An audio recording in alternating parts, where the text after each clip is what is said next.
NASA, você pode gritar o quanto você quiser. Eles estão ouvindo, mas eles não vão responder. Faz parte do experimento.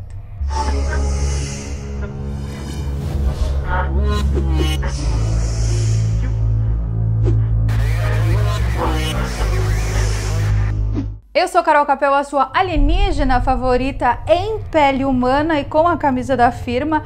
E no vídeo de hoje nós vamos falar sobre o verdadeiro motivo pelo qual a dona NASA, enviou uma mensagem para os alienígenas. Qual o verdadeiro motivo? Você sabe? Se não sabe, entra, senta, pega a pipoca, senta o bundão no sofá e vem. E se você quiser comprar uma das camisas da firma, essa daqui é a nova estampa de astronauta na cápsula. É só você entrar em contato com o Instagram da loja da minha prima que tá aparecendo aí na Kind, e você pode comprar também pelo número de WhatsApp. Essa estampa, bem como a estampa do ET, são limitadas, então elas acabam e aí a gente lança outra, que a gente é fast fashion. Agora, o que será que os seres humanos precisam pedir para uma raça de seres alienígenas? Será que precisa pedir alguma coisa? O que a NASA pediu? Durante 44 anos, as sondas Voyager estão por aí na nossa galáxia. Ela já explorou o sistema solar inteiro e agora está indo ainda mais longe. Todos os dados que nós temos atualmente sobre Urano e Netuno foram descobertos pela sonda Voyager 2, enquanto que a Voyager 1 coletou os primeiros dados que nós temos atualmente sobre o espaço. Mas a parte mais louca da história, tanto da sonda Voyager 1 quanto da sonda Voyager 2, é que elas carregam, junto com elas, uma mensagem para os alienígenas. Uma mensagem encriptada em 2 discos de ouro. Esses 2 discos contêm toda a informação que cabia naqueles discos naquela época sobre a Terra e sobre a humanidade, sobre o nosso modo de vida aqui na Terra. Mas em todo caso, esses discos que estão atualmente nas 2 sondas, eles nem eram para ser lançado, tá? Na década de 60, os Estados Unidos estavam muito envolvidos com a corrida espacial lá com a Rússia. Era tipo assim, nós temos que fazer o homem chegar na Lua antes que a Rússia. E assim eles fizeram. É por isso que eles se dedicaram tanto às missões Apollo. Eles gastaram tudo que tinha e o que não tinha para concluir a missão Apollo e fazer com que o homem pisasse na Lua. Vale lembrar que nesse vídeo aqui nós não estamos discutindo o fato de o homem pisou na Lua mesmo ou será que foi tudo mal feito em estúdio? Nós não estamos discutindo esse fato aqui, o que importa é a mensagem do ET. Além disso, existiu um outro fato muito curioso envolvendo as missões Apollo. Não, né? Vários. Tem vários vídeos aqui no canal falando inclusive sobre um sacrifício humano que a NASA performou durante um dos lançamentos da Apollo. Bom, a Apollo foi, tecnicamente, e a humanidade nunca mais voltou a pisar na Lua. Será que é porque a gente não tem capacidade técnica de pisar na Lua? Ou será que é por causa daquilo que eles encontraram na Lua? Aí como assim, Carol? Bom, tem outro vídeo aqui no canal que eu falo exatamente o que os astronautas falaram quando eles chegaram lá, o que eles encontraram. Então eu recomendo fortemente que você assista, eu deixarei o vídeo no card. Porém, depois que os Estados Unidos ganhou a corrida espacial, eles não estavam mais interessados no espaço, era tipo, eu só queria ganhar mesmo. Era um troféuzinho do ego. Isso só mostra o quanto o ser humano é egocêntrico, tá muito mais preocupado em ganhar alguma coisa, tipo um prêmio que só existe na cabeça dos americanos, do que realmente expandir o nosso conhecimento e a nossa consciência viajando pelo espaço. Então, por causa disso, os fundos da NASA foram cortados em quase que 100%. Antigamente era tipo, gasta tudo que tem pra gente ir pra Lua. Depois de que eles foram, é tipo, dane-se a NASA. Porém, um jovem chamado Gary Flandro, que trabalhava ali dentro da NASA, ele estava obcecado com a ideia ambiciosa de enviar uma espaçonave para explorar Netuno. E o Flandro, gente, ele tinha sido contratado pela NASA para resolver um probleminha. Por causa da extrema gravidade que o Sol oferece em todos os planetas do Sistema Solar, Para poder sair dessa gravidade e ir para outros locais mais distantes do sistema solar, exige muito combustível e exige muita engenharia. E ele foi contratado exatamente para isso. Olha, você desenvolva uma maneira da gente ir para esses lugares mais longes da galáxia. E assim ele fez através de cálculo e utilizando a gravidade dos planetas para fazer uma espécie de força de estilingue. É uma coisa que é bem complexa de ser explicada, não vou utilizar esse vídeo aqui para tal. Mas ele resolveu o problema. Tenham em mente que naquela época a gente só tinha chegado na Lua, em Vênus e em Marte. Só que para chegar nesses gigantes gasosos que são Júpiter, Saturno, Urano e Netuno, a gente não tinha condição técnica. Então eles precisariam ter criado uma espaçonave que conseguisse escapar desse campo gravitacional gigantesco do Sol e que tivesse combustível suficiente para chegar lá. E que demorasse mais ou menos uns 30 a 40 anos de voo, que é no caso, né, que a sonda já está lá há 44 anos. Então era tipo, um quebra-cabeça, entendeu? Na época. Mas tudo bem, deu certo, missão tranquila, conseguiram mandar as sondas. E essa sonda, a primeira, a Voyager, ela só poderia ter sido lançada em um alinhamento planetário que acontece a cada 175 anos, ou seja, it's now or never. Essa explicação do alinhamento dos planetas, da força de estilingue que os planetas oferecem, que faz com que essas naves vão ainda mais além, é um pouco complexa. Se atenham apenas à informação de que a Voyager 1 e a Voyager 2 carregavam esse HD, essa mensagem. Era uma mensagem gravada pelos habitantes do planeta Terra para uma civilização extraterrestre com 90 minutos, ou seja, eles quiseram colocar toda a história do planeta Terra em 90 minutos, em uma época que a gente não tinha esses microchips de dados que nós temos hoje. Esse disco, gente, contém imagens, sons, tudo que foi programado para que os alienígenas recebam e entendam a mensagem. Isso sem contar um áudio dizendo "seja bem-vindo" em 55 línguas. Carl Sagan, Frank Drake e Linda Salzman foram os 3 responsáveis por essa mensagem. Eles deram a bucha na mão deles, falou assim, ó, você aí pensa o que um alienígena ia gostar de saber sobre a Terra e desenvolva a mensagem. E eu fico imaginando a cara do ET recebendo essa informação, gente.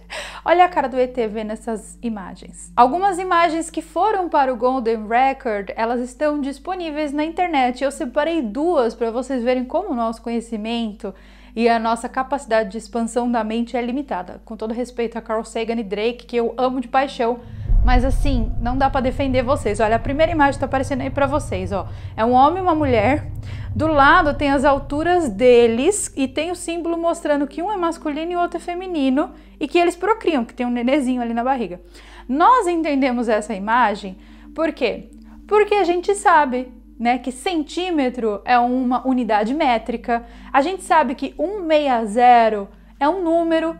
Agora, imagina o ET vendo isso, gente. Primeiro que eles não sabem o que são números. Segundo que eles não sabem o que é sistema métrico, né? Como é que eles vão saber que os dois têm a mesma altura? Dizem que a matemática é universal e que os números são expressos no universo, mas não é não, gente. A matemática não é universal. Os padrões matemáticos são universais. Então a maneira com a qual você representa a matemática em símbolo no planeta Terra é de um jeito. Em outro planeta, para outra civilização, vai ser completamente diferente. Ou seja, você acha mesmo que se um alienígena tiver que contar 6 planetas, ele vai utilizar o número 6 para fazer isso?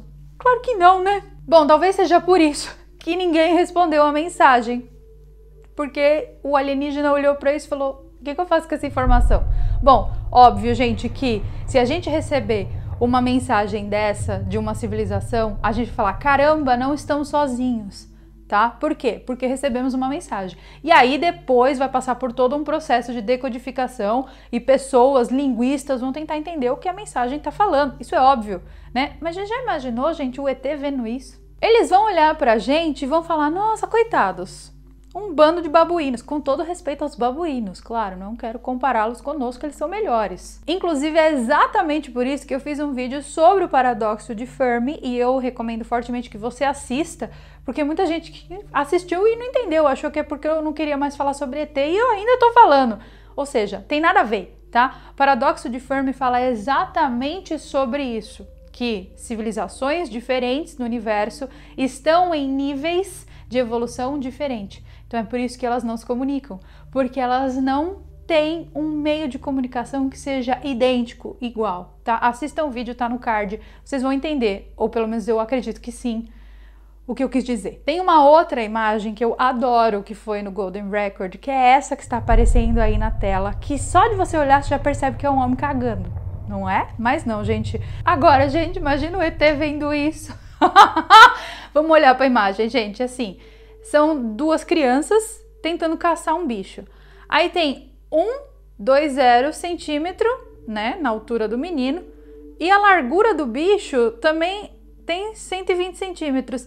Agora, eu sei que a altura do menino é da largura do bicho. Tá, tudo bem. Mas o que isso muda na cabeça de um ET, gente? Ah, tudo bem, é para mostrar o nosso modus operandi de vida aqui no planeta Terra. A gente caça para sobreviver, ou pelo menos caçava no passado. Então, vocês estão entendendo que eu não tenho palavras mais para expressar. Em todo caso,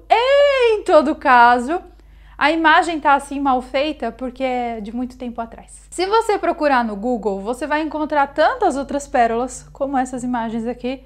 E aí eu fico imaginando a cara do ET. Saiu uma reportagem um dia desses falando que a estrutura biológica dos alienígenas é completamente diferente da nossa. Ou seja, eles não têm olhos como nós, nem nariz, nem boca, nem ouvido, nem mãos, nem pele, nem a cabeça fica no mesmo lugar. Ou seja, para a gente entender que a gente está muito limitado nesse pensamento. Então é aquela coisa, a vontade de rir é grande, mas a de chorar é maior. Qual é o propósito de tentar estabelecer uma comunicação como essa? É apenas informar aos alienígenas o nosso modo de vida e dar bom dia em 55 línguas? Agora, nesse exato momento, tem um monte de canal de física, muito entre aspas, dizendo que sim, que esse é o propósito, é informar o nosso modo de vida para raças alienígenas. Se é que elas vão entender. E não só dizendo, tá, gente? Tem gente gritando, se descabelando, se contorcendo, com muita cólica renal, dizendo que sim, o propósito do Golden Record, que são essas placas de ouro enviadas para fora do planeta Terra, é só estabelecer contato. E sim, essas pessoas estão se descabelando, mas assim, calma, descansa, militante. E eu tive um déjà vu tão grande, mas tão grande que é como se eu já tivesse falado tudo isso que eu falei há uns 5 minutos. Como se eu tivesse falado isso. Ai, que esquisito. O MIT, que é aquele instituto de Massachusetts de tecnologia, juntamente com a Caltech, que é outro instituto de tecnologia, porém da Califórnia, eles previram um colapso para a sociedade humana para 2040. Agora, vocês acham que eles fizeram essa previsão quando? Semana passada? Não.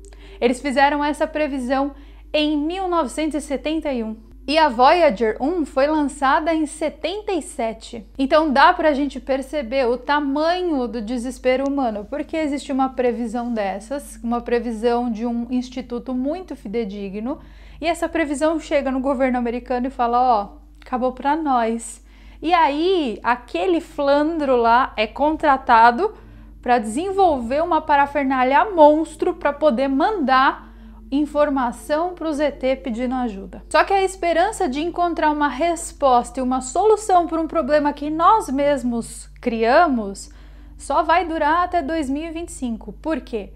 Porque as sondas, gente, estão ficando velhas e os aparelhos que estão funcionando nelas desde lá de 44 anos atrás não estão mais funcionando direito. Vai chegar uma hora que esses aparelhos vão parar por completo e os cientistas estimam que seja agora em 2025, ou seja, a gente vai perder toda a conexão que a gente tem com as sondas e todas as informações serão perdidas. Eu tô sabendo disso. Você tá sabendo disso agora porque você assistiu esse vídeo. Só que o governo dos Estados Unidos está sabendo desde 1977 que a situação aqui no planeta tá complicada e tá pedindo ajuda. Ou seja, o verdadeiro motivo pelo qual essa mensagem foi enviada para o espaço é para pedir ajuda. É tipo um pedido de socorro.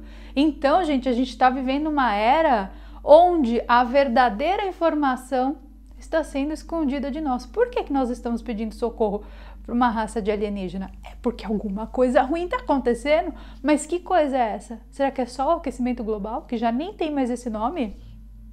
Agora é climate changing. Agora é mudanças climáticas, será que é só isso? Bom, em todo caso, eu fiz esse vídeo aqui mais para colocar um pulgão atrás da orelha de vocês, e eu espero de verdade que você tenha gostado desse vídeo. Se você gosta desses conteúdos, tem vídeo toda segunda, quarta e sexta aqui no canal. Segunda-feira, geralmente, a gente fala sobre alienígenas, e no resto da semana, esse braço tá muito mole, né? E no resto da semana... Gente, acho que eu preciso... malhar. No resto da semana a gente fala sobre outros tantos mistérios, mistérios da vida, mistérios da humanidade, mistérios do mundo, gente. Presente, passado e futuro também, porque não somos obrigados a nada. Que barulho foi esse? Um super beijo pra vocês e eu vejo vocês então nos nossos próximos vídeos. Goodbye!